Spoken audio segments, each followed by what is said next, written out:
আগামীকাল আপনি মারা যাবেন, এটা জানতে পারলে আপনি কি করবেন? একটা ভাইবা বোর্ডের প্রশ্ন ছিল এরকম।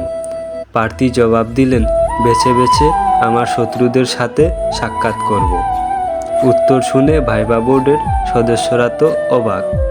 একজন জানতে চাইলেন, কেন আপনি এমনটা কেন করবেন? জবাবে প্রার্থী বলল, যারা আমার আপনজন তাদের উপর আর মায়া বাড়ানোর মানে হয় না, তাতে তাদের আর আমার কষ্ট বাড়বেই। এর বদলে আমার প্রতি যাদের রাগ, তাদের সাথে একটু ভালো ব্যবহার করলে সে সময়ে তারাও হয়তো আমার জন্য দোয়া আর আশীর্বাদ করবে। ব্যাপারটা গুরুত্বপূর্ণ। আপনার সব কাজ যেন নিজের জন্য না হয়। কিছু কাজ শত্রুর কথা ভেবেও করুন, তাতে আখেরে আপনারই লাভ। যে লোকটা আপনার বানান ভুল ধরে, সে আপনার লেখার প্রশংসাকারীর চেয়ে কম গুরুত্বপূর্ণ নয়। তার ভয়ে সঠিক বানান লিখুন, আপনার লেখার মান বেড়ে যাবে।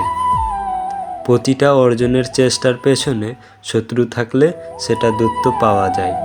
শত্রুদের সম্পর্কে সতর্ক থাকুন, কিন্তু তাদেরকে ঘৃণা করবেন না।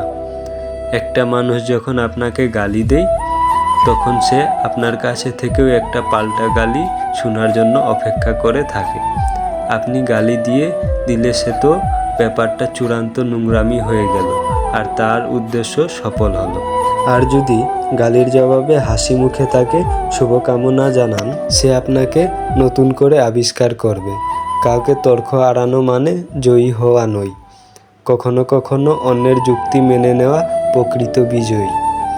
আমি যখন কিছু লিখি তখন সহমত কমেন্ট দেখলে খুশি হই। কেউ অমুকের ভাতিজা বলে পাওয়ার দেখালে আপনি নিজেকে তমুকের ভাগনা হিসেবে পরিচয় না দিয়ে লোকটাকে সালাম দিয়ে চলে আসুন। এতে আপনি ছোট হবেন না, বরং বড় হবেন।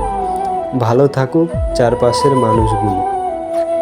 ভালোবাসার ঘৃণার কাছের দূরের সবাই।